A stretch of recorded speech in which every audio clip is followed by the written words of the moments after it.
नमस्कार साथियों, आप देख रहे हैं यूपी समाचार। आज की पहली खबर, यूपी में प्रधानों और जिला पंचायत अध्यक्षों के बाद पहली बार ब्लॉक प्रमुखों को प्रशासक बना दिया गया है। योगी सरकार ने रविवार दोपहर 2 बजे 826 ब्लॉक प्रमुखों की प्रशासक के तौर पर नियुक्ति का आदेश जारी कर दिया। यूपी के इतिहास में ऐसा पहली बार है जब सरकार ने जिला पंचायत अध्यक्ष, ब्लॉक प्रमुखों और ग्राम प्रधानों को एक साथ प्रशासक बनाया है।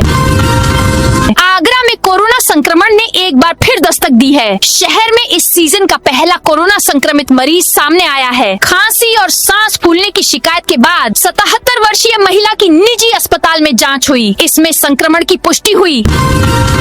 मानसून एक बार फिर से पूरे यूपी में छा गया है। रविवार सुबह से लखनऊ, कानपुर, बरेली समेत 30 शहरों में बारिश हो रही है। इसके अलावा ज्यादातर शहरों में बादल छाए हैं। आगरा में दिन में अंधेरा छा गया। आज प्रदेश के सभी 75 जिलों में बारिश का अलर्ट है। इनमें से 31 जिलों में भारी बारिश की संभावना है। उत्तर प्रदेश में बिजली उपभोक्ताओं को डबल झटका लगा है। एक और 1200 यूनिट से अधिक सालाना बिजली खपत करने वाले उपभोक्ताओं को रियायती दर का लाभ नहीं मिलेगा। वहीं जिन उपभोक्ताओं की सालाना बिजली खपत 1200 यूनिट से कम है, लेकिन उनका स्वीकृत बिजली लोड 1 किलोवाट हो गया है, वे भी इस सुविधा से वंचित हो सकते हैं।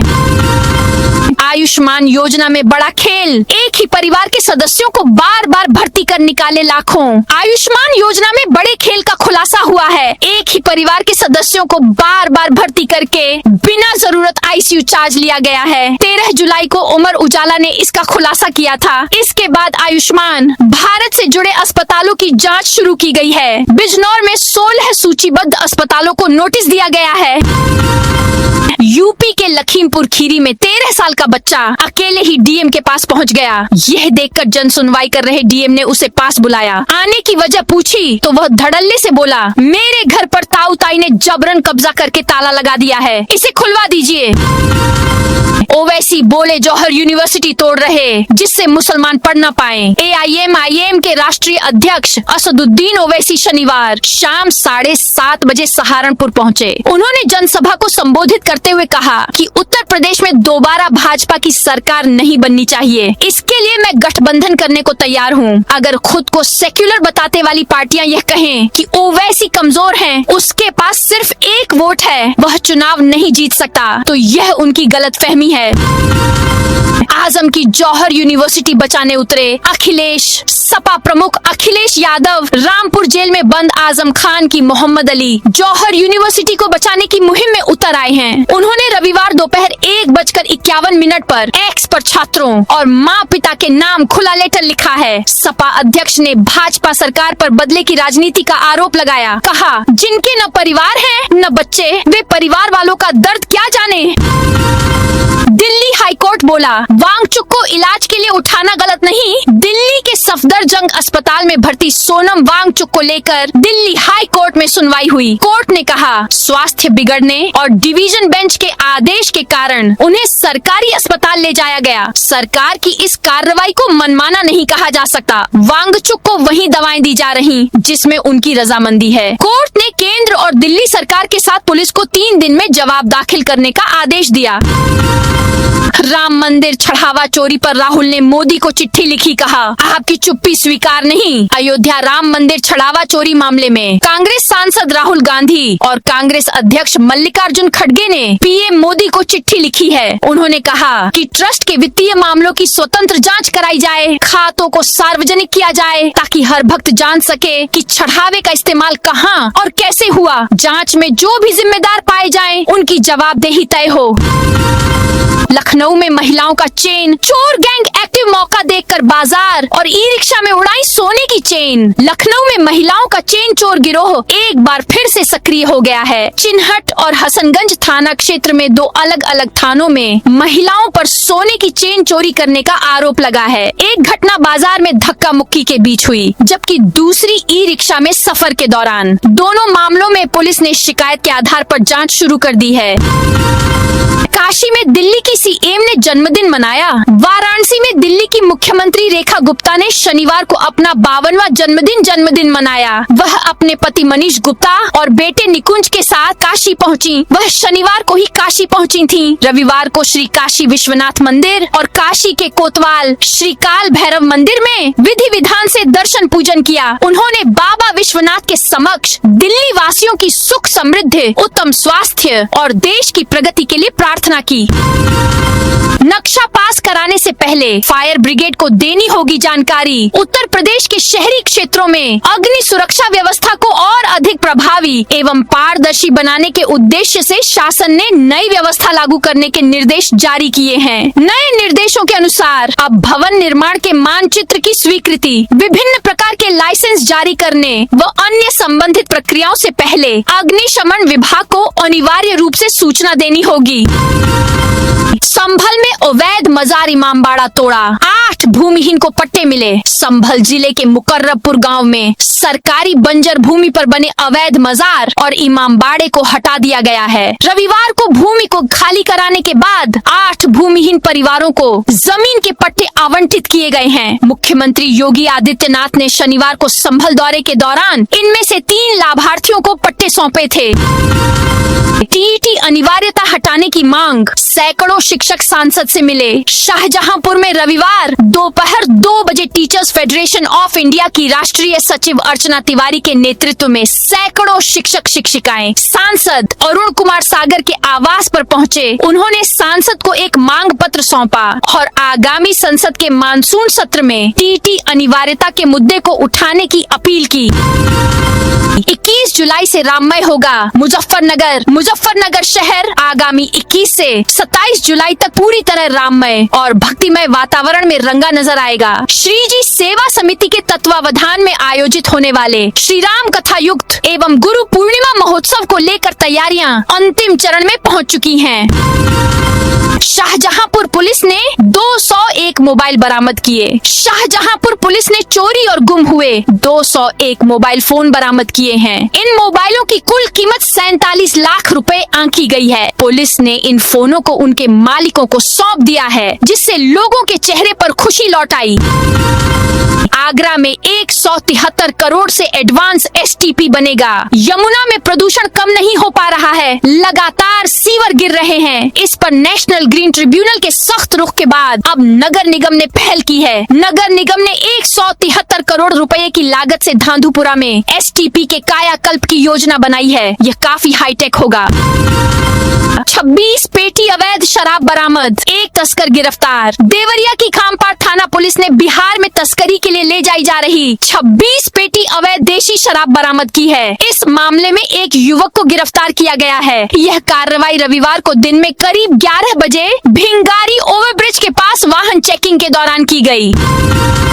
हनुमानगढ़ी नमाज विवाद में संत समिति की एंट्री। अयोध्या की हनुमानगढ़ी में नमाज को लेकर चल रहे विवाद में अब अखिल भारतीय संत समिति और गंगा महासभा भी खुलकर सामने आई है। संगठन के राष्ट्रीय महामंत्री स्वामी जितेंद्रानंद सरस्वती ने पूर्व सांसद बृजभूषण शरण सिंह के बयान पर सवाल उठाए हैं। स्वामी जितेंद्रानंद ने दावा किया कि साल 2003 में हनुमानगढ़ी परिसर में रोजा इफ्तार और नमाज हुई थी। उन्होंने कहा कि इस घटना से जुड़े दस्तावेज और न्यायालय की कार्यवाही इस दावे की पुष्टि करते हैं।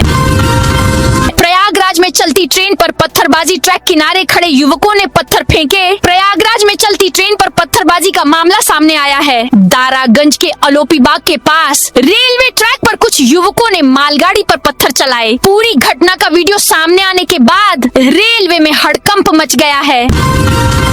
सरकारी जमीन पर बनी 7 दुकानों पर नोटिस चस्पा। सीतापुर के शहर कोतवाली इलाके में चुंगी चौकी के निकट सरकारी भूमि पर कथित रूप से अवैध कब्जा कर बनाई गई 7 दुकानों के खिलाफ तहसील प्रशासन ने शनिवार को कार्रवाई शुरू कर दी है। शिकायत मिलने के बाद तहसीलदार सदर न्यायालय से नोटिस जारी किए गए हैं, जिन्हें रविवार को संबंधित दुकानों पर चस्पा कराया गया। प्रशासन ने सभी संबंधित पक्षों को 31 जुलाई तक तहसीलदार न्यायालय में उपस्थित होकर अपना पक्ष रखने के निर्देश दिए हैं।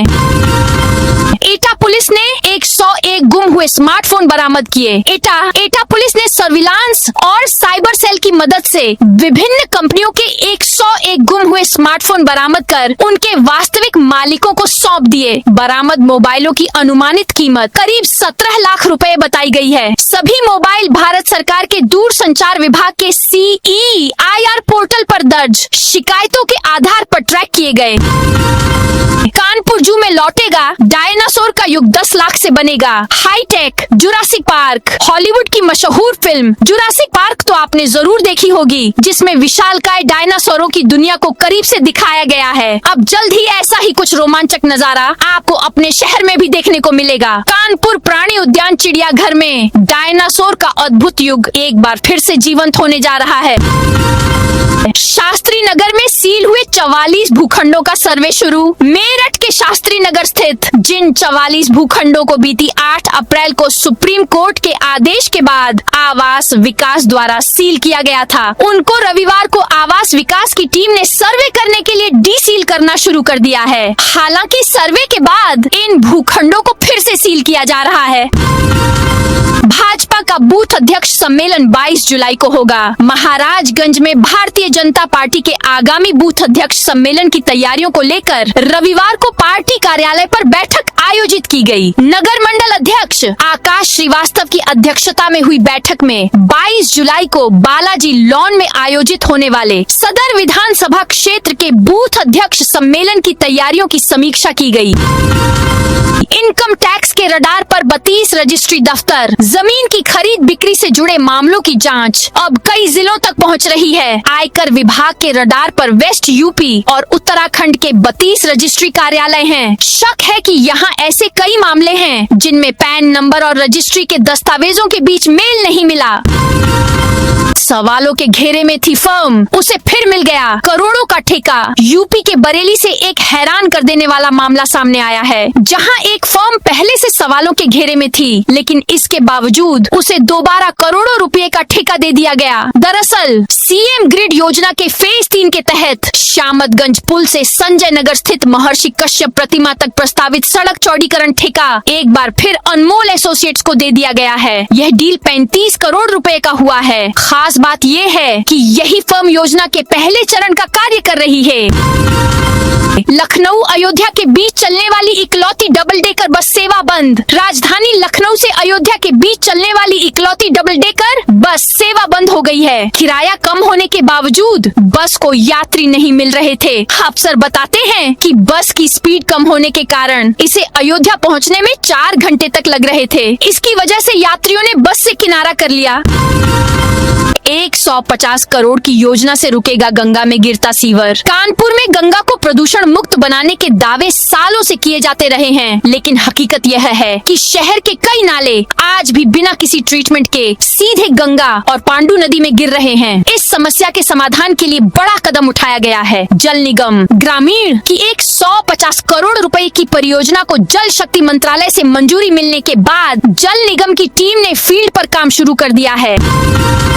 राहुल गांधी के पास आय से अधिक संपत्ति। लोकसभा में नेता प्रतिपक्ष राहुल गांधी से जुड़े आय से अधिक संपत्ति मामले में इलाहाबाद हाई कोर्ट की लखनऊ बेंच सोमवार दोपहर सुनवाई करेगी। कोर्ट ने पहले सीबीआई, ईडी समेत 10 केंद्रीय एजेंसियों को प्रारंभिक जांच रिपोर्ट दाखिल करने का निर्देश दिया था। यह मामला कोर्ट मॉनिटरिंग में चल रही जांच से जुड़ा है। ऑटो चालक को बंधक बनाकर साइबर ठगी करने वाला गिरफ्तार। लखनऊ में रैपिडो ऑटो चालक के साथ बंधक बनाकर जबरन ऑनलाइन ठगी की गई। आरोप है कि एक युवक ने राइड बुक कर पहले चालक का मोबाइल अपने कब्जे में लिया, फिर अकाउंट में ठगी के 19,000 रुपए ट्रांसफर कराकर पूरी रकम निकलवा ली। विरोध करने पर आरोपी ने चालक को घंटों बंधक बनाकर जान से मारने की धमकी दी। पीड़ित की शिकायत पर पुलिस ने मुकदमा दर्ज कर जाँच शुरू कर दी है। लखनऊ में महिलाओं का चेन, चोर गैंग एक्टिव। लखनऊ में महिलाओं का चेन चोर गिरोह एक बार फिर से सक्रिय हो गया है। चिन्हट और हसनगंज थाना क्षेत्र में 2 अलग अलग थानों में महिलाओं पर सोने की चेन चोरी करने का आरोप लगा है। एक घटना बाजार में धक्का मुक्की के बीच हुई, जबकि दूसरी ई रिक्शा में सफर के दौरान। दोनों मामलों में पुलिस ने शिकायत के आधार पर जांच शुरू कर दी है। बिजली शिकायतों का निस्तारण न होने पर होगी कार्रवाई। लखनऊ में मध्यांचल विद्युत वितरण निगम लिमिटेड MVVNL के प्रबंध निदेशक संदीप भागिया ने स्पष्ट निर्देश दिया, बिजली बिल, खराब मीटर, नया कनेक्शन या बिजली चोरी से जुड़ी शिकायतों के समाधान में लापरवाही अब अधिकारियों पर भारी पड़ेगी। हिंदू महासभा के कार्यक्रम में महिला ने हंगामा किया। आगरा में रविवार को यमुना किनारे आयोजित अखिल भारत हिंदू महासभा की आमंत्रण यात्रा कार्यक्रम के दौरान एक महिला ने मौके पर पहुंचकर जमकर हंगामा कर दिया। महिला ने अपने पति विपिन राठौर पर दूसरी महिला से अफेयर होने का गंभीर आरोप लगाया। दावा किया कि वह पिछले 9 साल से दूसरी महिला के साथ रह रहा है। गुस्साई महिला ने यमुना में कूदने का प्रयास किया, हालांकि पुलिस ने दौड़कर महिला को रोक लिया।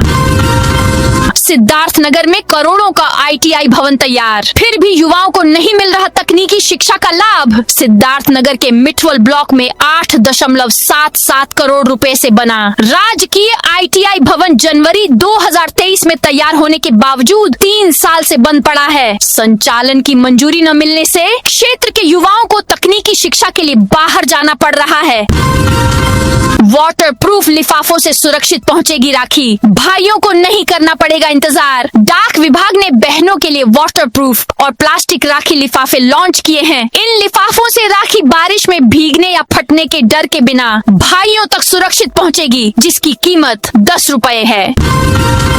मुख्यमंत्री ने गाजियाबाद नगर निगम की बुक का विमोचन किया। मुख्यमंत्री योगी आदित्यनाथ ने शनिवार को गाजियाबाद के PWD गेस्ट हाउस में नगर निगम की coffee table book clean Ghaziabad greener tomorrow का विमोचन किया। इस अवसर पर नगर आयुक्त विक्रमादित्य सिंह मलिक ने ठोस अपशिष्ट प्रबंधन, स्वच्छता और पर्यावरण संरक्षण के लिए किए जा रहे कार्यों का विस्तृत प्रस्तुतिकरण दिया। मुख्यमंत्री ने नगर निगम के इन प्रयासों की सराहना की। बरेली में स्मैक बनाने वाले केमिकल की बड़ी खेप पकड़ी। बरेली में एंटी नारकोटिक्स टास्क फोर्स ने बरेली में मादक पदार्थों की तस्करी करने वाले गिरोह का भंडाफोड़ करते हुए 4 तस्करों को गिरफ्तार किया है। बुलडोजर चलाने वाले अधिकारियों की खैर नहीं। संभल में गलत तरीके से मनमानी करके मस्जिदों और मदरसों पर बुलडोजर चलाया जा रहा है। ऐसे में जो अधिकारी मनमानी कर रहे हैं, हमारी सरकार आने पर ऐसे अधिकारियों पर भी कार्यवाही की जाएगी, यह कहना है समाजवादी पार्टी के आमवला से सांसद नीरज मौर्य का। सांसद ने शनिवार को बरेली के सर्किट हाउस में प्रेस कॉन्फ्रेंस की। तो दोस्तों, यह थी आज उत्तर प्रदेश के सभी जिलों की दिन भर की ताजा और बड़ी खबरें।